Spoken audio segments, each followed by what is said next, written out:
చిన్న జీతంతో చిరకాల స్వప్నం చిగురించింది. సంతానం కోసం ఎన్నో సంవత్సరాలుగా ఎదురుచూస్తున్న ఈ దంపతుల ఆకాంక్షను అర్థం చేసుకున్న కరీంనగర్ డాక్టర్ పద్మజ సంతాన సాఫల్య కేంద్రం వీరికి అండగా నిలిచింది.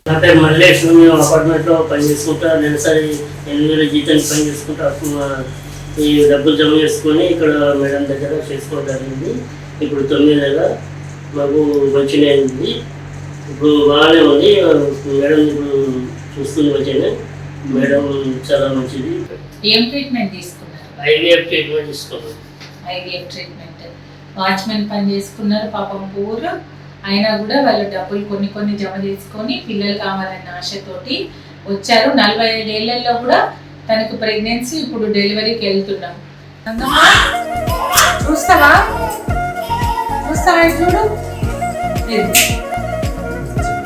పాప మంచిగా నన్ను చూడదు, దీన్ని చూడు.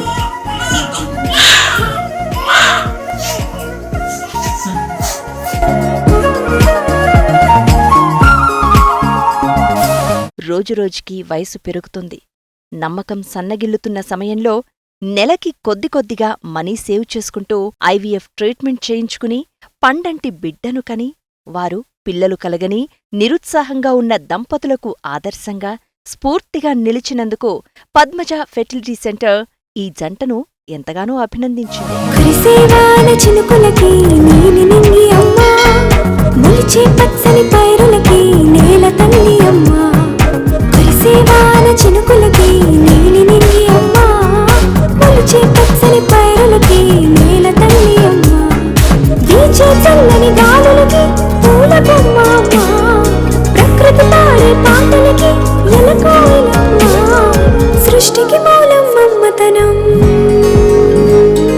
సృష్టికి మూలం మమ్మతనం, సృష్టించలేనిది అమ్మ గుణం.